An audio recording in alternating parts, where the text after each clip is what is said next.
Assalamualaikum dan salam sejahtera semua. Kami akan membentangkan tajuk 3 iaitu seruan menulis sejarah dari kacamata orang tempatan Malaya sentrik yang dimulakan sejak 1950-an adalah berpunca daripada keinginan untuk mengalihkan pandangan sejarah Malaysia yang terlalu berpusatkan Eropah Eurosentrik bandingkan pandangan sejarah Barat dengan sejarah tempatan tentang kewajaran pendekatan Malaya sentrik.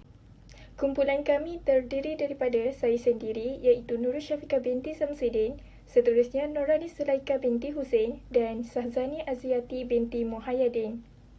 Seterusnya pengenalan. Menurut Datuk Said Ismail Said Mustafa mengatakan sentrik bermaksud sesuatu kecenderungan yang muncul dalam sesuatu bentuk pendekatan yang digunakan dalam penulisan sejarah. Seterusnya, Malaya sentrik ialah suatu pendekatan penulisan sejarah yang menggunakan sumber dan tafsirannya mengikut kacamata tempatan, khususnya tertumpu kepada perlakuan masyarakat tempatan dengan berlandaskan fakta-fakta tempatan. Manakala, Eurosentrik pula bermaksud ahli-ahli sejarah lebih memberikan keutamaan kepada seseorang tokoh dan memelihara segala kepentingan Barat. Hal ini bermakna Eropah ingin dilihat sebagai sebuah negara yang lebih bertamadun, mulia, unggul, bijak dan lebih berkuasa berbanding dengan negara bukan Eropah. Eropah ingin dilihat sebagai pusat yang membangunkan semua tamadun yang lain. Namun, bukan hanya Eropah sahaja yang membuat kemajuan, tetapi mereka masih merendahkan penulisan sejarah tempatan. Kesannya, muncul perdebatan antara sejarah Barat dan sejarah tempatan tentang isu sentrik ini.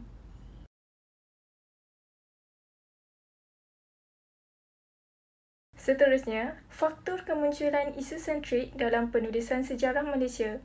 Yang pertama ialah lambakan sumber rujukan dari Barat. Ramai pengkaji bersetuju bahawa bahan rujukan dan sumber pada masa itu hanya mempunyai data-data dan rekod tidak banyak seperti yang ada di Barat. Perkara ini telah menyebabkan ramai sejarawan Malaysia dan Asia tidak boleh mengelak daripada merujuk karya Barat yang menyebabkan hasil penulisan mereka juga tidak jauh dengan gaya penulisan ketika zaman kolonial. Tambahan lagi, tujuan pihak kolonial Barat menggunakan pendekatan Eurosentrik untuk mempengaruhi pemikiran masyarakat bahawa kedatangan mereka untuk kebaikan. Oleh itu, penting dalam memperbanyakkan karya sejarah berunsurkan Malaya sentrik supaya masyarakat dapat melihat sejarah melalui kacamata pengkaji Malaysia sendiri. Assalamualaikum dan salam sejahtera. Saya Nurani Sulaika binti Hussein bernombor matrik 157306 akan meneruskan pembentangan kumpulan kami dengan isi yang seterusnya iaitu perkembangan intelektual. Selepas Perang Dunia Kedua iaitu pada tahun 1949, Universiti Malaya mula ditubuhkan di Singapura. Pada awal penubuhannya, Universiti Malaya dilihat sebagai kubu kuat pihak British kerana pengajaran sejarah yang pertama lebih kepada berbentuk kolonial. Dengan kata lain, kajian tentang Malaya secara umumnya telah diketepikan. Disebabkan keadaan sedemikian, maka N.C. Parkinson telah mengubah hala pengajaran di Universiti Malaya supaya sejarah Malaysia itu dijadikan asas utama penulisan. Beliau telah menggubal kursus-kursus baru demi memenuhi keperluan untuk menjadikan sejarah Malaysia sebagai asas utama dan bukan hanya melihat kepada Eropah semata-mata. Hal ini kerana pengajaran sejarah di Asia di Universiti Malaya sebelum ini menggunakan pendekatan Eurosentrik dan telah diubah kepada pengajaran yang baru iaitu Malaya sentrik.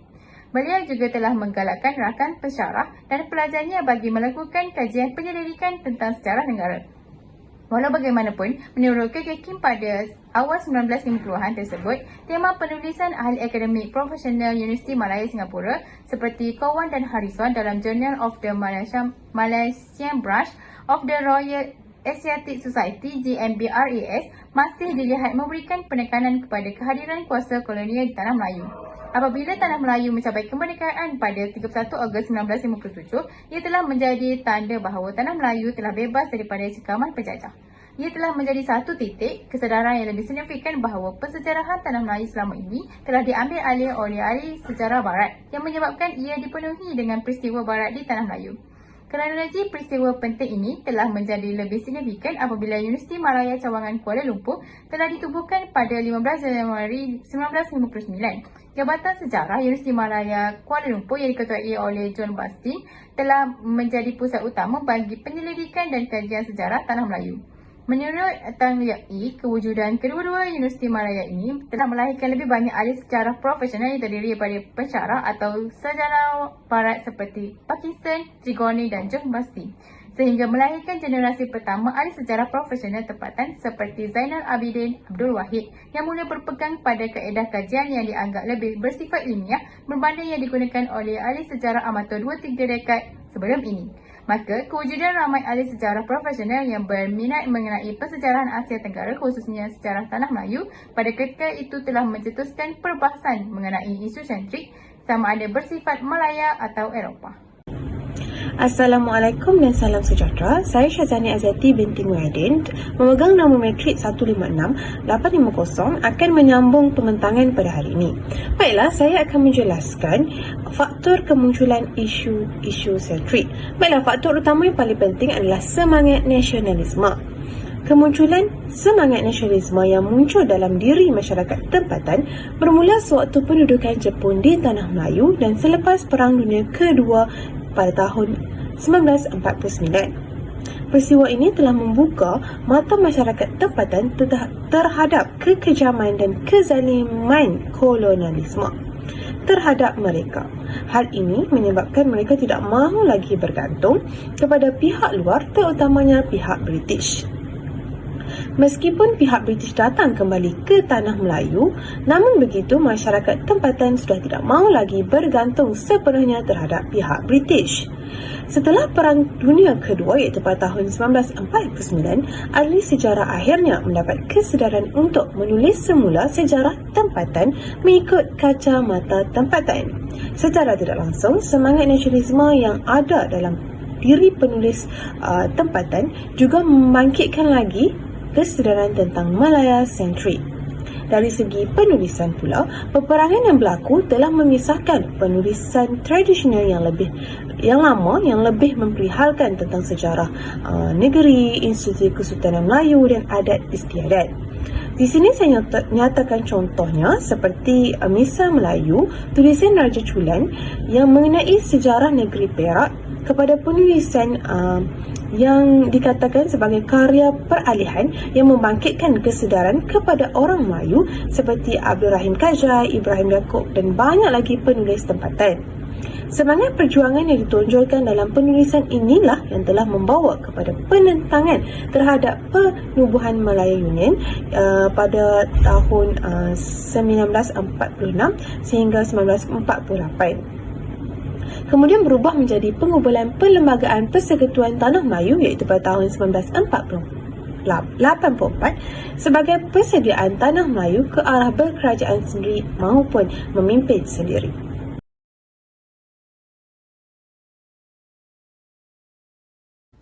Seterusnya, pandangan sarjana barat dan sarjana tempatan terhadap isu sentrik.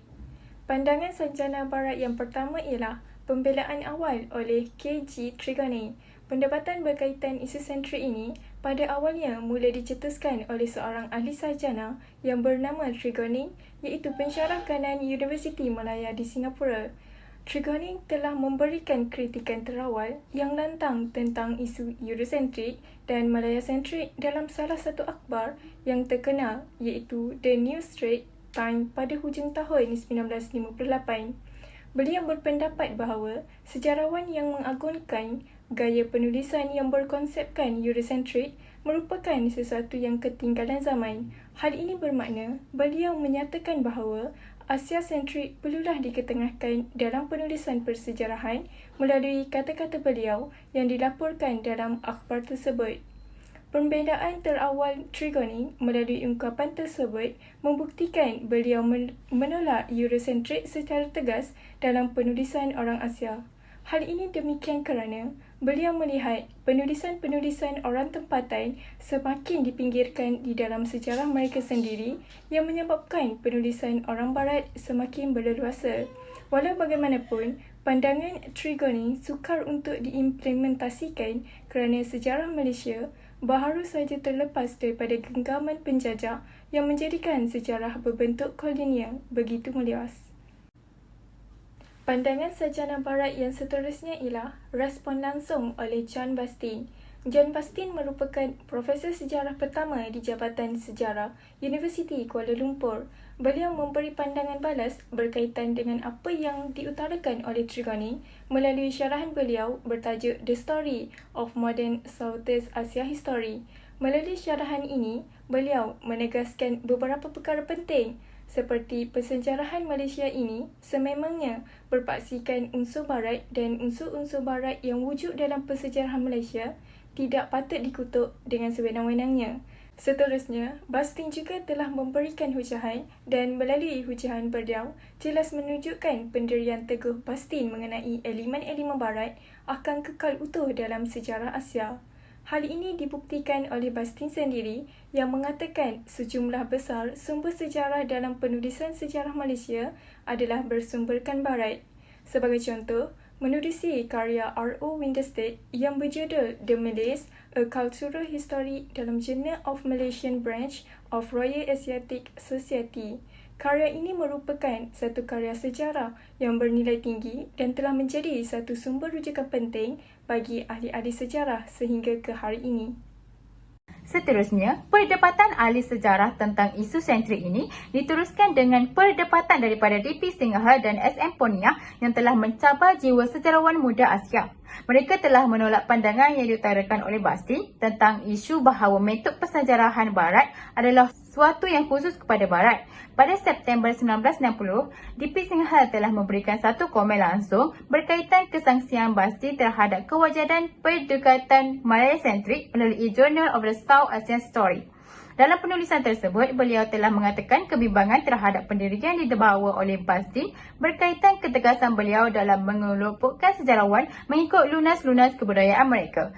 Menurut Singhal lagi, apabila seseorang ahli sejarah melakukan penafsiran sumber dan kritikan terhadap sesuatu peristiwa pada masa lampau, harus berpandukan kepakarannya sebagai seorang sejarah semata-mata dan bukannya menafsir dan menulis berpandukan ciri etnik yang ada dirinya.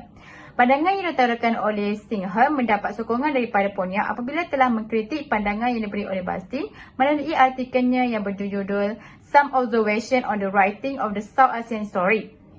Menerusi artikel ini, beliau cuba menegaskan bahawa sejarah Asia yang ditulis menggunakan pendekatan Asia-sentrik tidak akan memperkecilkan kepentingan pertumbungan Eropah dengan Asia Tenggara serta sumbangannya kepada sejarah di Asia Tenggara itu sendiri.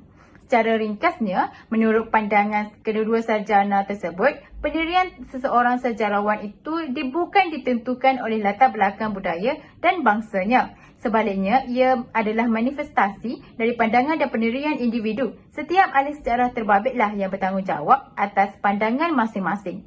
Melihatkan pandangan yang diutarakan oleh Singhal dan Poniah, pengkaji bersetuju bahawa sejarawan tidak sepatutnya dikelompokkan mengikut kebudayaan mereka dan kepentingan serta sumbangan Eropah terhadap Asia Tenggara. Sudah pasti tidak akan terjejas walaupun ahli sejarah menggunakan pendekatan Asia-sentrik dalam penulisan mereka. Hal ini demikian kerana ahli sejarah terikat dengan tugas mereka iaitu menulis fakta sejarah selepas melakukan proses penafsiran dan kritikan sumber. Kritikan terhadap Bastin ini diikuti pula oleh John R.W. Smythe dari University of Kent dalam artikelnya yang berjudul On the Possibility of an Autonomous History of Modern South Asia yang telah diterbitkan di dalam Journal of South Asian Story. Smythe menyokong pendapat J.C. Van Leer, seorang sejarawan Belanda yang telah menekankan bahawa sejarah orang Asia adalah untuk orang Asia. Smythe berpendapat bahawa nilai dan persepsi seseorang adalah unsur peribadi. Ianya bergantung kepada penilaian yang dibuat oleh ahli sejarah selepas melakukan penafsiran dan kritikan sumber. Menurutnya, pendekatan Malaya-sentrik semestinya akan menunjukkan para aktor tempatan sebagai watak utama sejarah dalam penulisan mereka. Tambahan lagi, Smythe juga tidak bersependapat dengan Bastin mengenai pengadilan moral dalam penulisan sejarah kerana menurutnya pengadilan moral bukanlah sesuatu perkara yang menentukan sama ada sesuatu penulisan itu bersentrik Malaya atau Eropah. Pandangan Smythe ini turut disokong oleh Mersey yang menegaskan bahawa pengadilan moral seharusnya diasingkan dari isu pendekatan sentrik Eropah. Hal ini kerana pengadilan moral ini kadang-kadang disalahguna bagi mengutuk para penjajah atau sebaliknya dan sudah semestinya akan menimbulkan ketidakadilan dalam penulisan sejarah. Maka, perbahasan yang ditimbul oleh Bastin seperti pengadilan moral dan latar belakang budaya penulis adalah bukan isu yang wajar dicampur adukkan dalam perbahasan isu sentrik. Sebagai contoh, Penulisan yang bersentrik Malaya tidak semestinya menjatuhkan pengadilan bahawa kolonialisme adalah sesuatu yang kejam. Sebaliknya, boleh juga menjatuhkan pengadilan kejam itu kepada orang Asia. Namun, tidak semestinya penulis sejarah Barat yang mempunyai latar belakang budaya Barat tidak akan dapat menghasil karya bersifat Asia-sentrik hanya semata-mata kerana berbeza budaya. Oleh itu, pengkaji amat bersetuju dengan hujah semai yang dilihat lebih rasional. Tokoh lain yang juga menyentuh dan membahas mengenai isu ini ialah tokoh hebat Rollins Bonins. Dalam artikel Ke Arah Penulisan Sejarah Malaysia, beliau membahas mengenai isu ini. Tokoh Rollins Bonins berpandangan bahawa kritikan terhadap pendekatan Malaya-sentrik tidak seharusnya didasarkan atau ditumpukan kepada siapa penulis sesuatu karya atau bentuk interpretasinya. Sebaliknya, memfokuskan kepada kajian dan penulisan sejarah itu mengenai cara para aktor itu ditampilkan atau dibicarakan dalam suatu penulisan sejarah. Ia seharusnya berasaskan kepada para aktor sejarah dibicarakan, bukan penulis sejarah itu.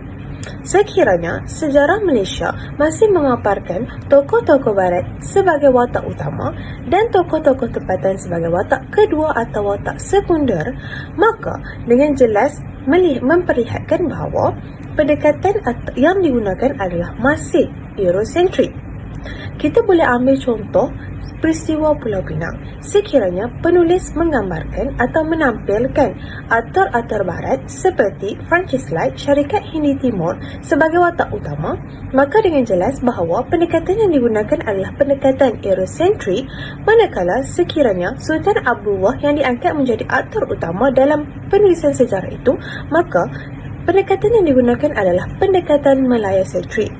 Beliau menegaskan bahawa bukan penulisan sejarah itu penting, tetapi bagaimana para aktor sejarah itu dibicarakan dalam suatu penulisan sejarah. Terdapat juga beberapa tokoh sejarawan tempatan yang membahaskan dan membincang isu ini. Salah satunya adalah tokoh sejarah tempatan yang terkenal iaitu Zainal Abidin Abdul Wahid. Beliau telah menggariskan 3 faktor penting dan utama yang menjejaskan penulisan sejarah Melayu. Yang pertama ialah penulisan sejarah Melayu pada zaman dahulu ditulis oleh sejarawan Barat yang tidak memahami dan menghargai sumber sejarah tempatan secara keseluruhannya. Hal ini dikatakan demikian kerana mereka tidak mempunyai semangat kebudayaan yang tinggi dalam diri mereka. Mereka tidak memahami unsur fantasi, mitos yang menggambarkan kehebatan Kesultanan Melayu dalam pimpinan mereka. Jadi, perkara ini akan mempengaruhi fikiran dan penulisan mereka yang menjurus ke arah unsur bias. Dan yang kedua, kebanyakan penulis bergantung dari sumber rujukan dari Barat. Kebanyakan penulis tempatan juga bergantung daripada sumber rujukan yang ditulis oleh sejarawan Barat. Jadi, itu akan menjejaskan penulisan sejarah itu sendiri. Dan yang ketiga adalah sikap sejarawan Barat yang memandang rendah terhadap karya yang dihasilkan oleh penulis tempatan. Masyarakat Barat lebih suka mengagung-agungkan bangsa mereka dan menggambarkan bangsa yang dijajah adalah sebagai bangsa yang lemah. Jadi, penulisan mereka juga akan menggambarkan bahawa bangsa Melayu merupakan bangsa yang lemah dan mudah untuk dijajah. Okey, kebanyakan sejarah Melayu juga tidak menyatakan tarikh dengan tepat dan kronologi yang sukar diikuti. Oleh itu, kebanyakan sejarawan Barat menolak terus sumber-sumber dan penulisan sejarah oleh orang tempatan kerana menganggap penulisan yang tidak menyatakan tarikh dengan tepat adalah mitos dan legenda semata-mata. Namun begitu, Zainal Abidin menegaskan bahawa pemikiran seseorang itu yang akan membawa perjalanan penulisannya dan bukannya isu kebudayaan. Yang paling penting adalah perjalanan penulisan dan bukan kebudayaan sesuatu penulis itu sendiri. Zainal Abidin juga menekankan bahawa tiada siapa yang lebih tahu mengenai sejarah Melayu melainkan bangsa itu sendiri. Baiklah, tokoh lain yang juga membahaskan dan membincangkan isu ini adalah tokoh Ko Kee Kim. Beliau telah mengkritik penulisan yang bersifat Eurocentrik seperti kritikan beliau terhadap karya Sweet Home iaitu British Malaya pada tahun 1908. Beliau menegaskan bahawa tujuan penulisan ini adalah untuk menunjukkan pengaruh British dan kekuasaan British terhadap negeri-negeri di Tanah Melayu. Dalam artikelnya, sebagai contoh, beliau telah menjelaskan tentang Kesultanan Melayu, namun beliau melangkau bahagian di mana zaman Melaka dijajah oleh Portugis dan Belanda dan kembali menceritakan tentang peristiwa Pulau Pinang Francis Light dan juga kemajuan pengaruh British di Tanah Melayu.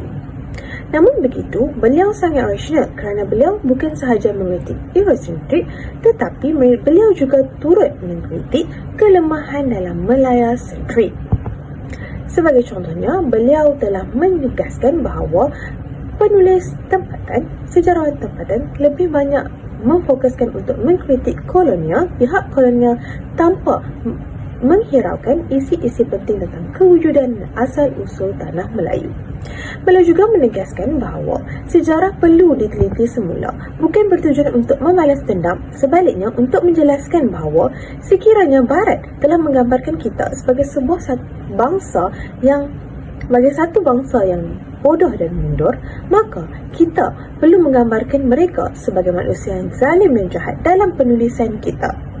Beliau menegaskan bahawa sejarawan kini perlulah menerokai aspek ilmu baharu seperti ekonomi, sosial dan pendidikan yang kurang diteliti dan ditekankan pada zaman dahulu. Sejarawan kini juga perlulah meluaskan skop pemikiran dan tidak memfokuskan kepada era kolonial sahaja. Sejarawan kini perlu menggunakan sumber tempatan sebagai sumber utama dalam kajian sosial di negara kita. Kerana pandangan tempatan lebih penting mengenai sejarah sesuatu bangsa kerana kita lebih mengetahui bangsa kita berbanding bangsa-bangsa yang lain. Kesimpulannya, perbahasan berterusan melalui tahun 1950-an dan 1960-an berkenaan Eropah sentrik dan Malaya sentrik telah memberikan lebih banyak ruang kepada perbalahan mengenai pensejarahan tempatan, termasuklah dari segi metodologi persejarahan.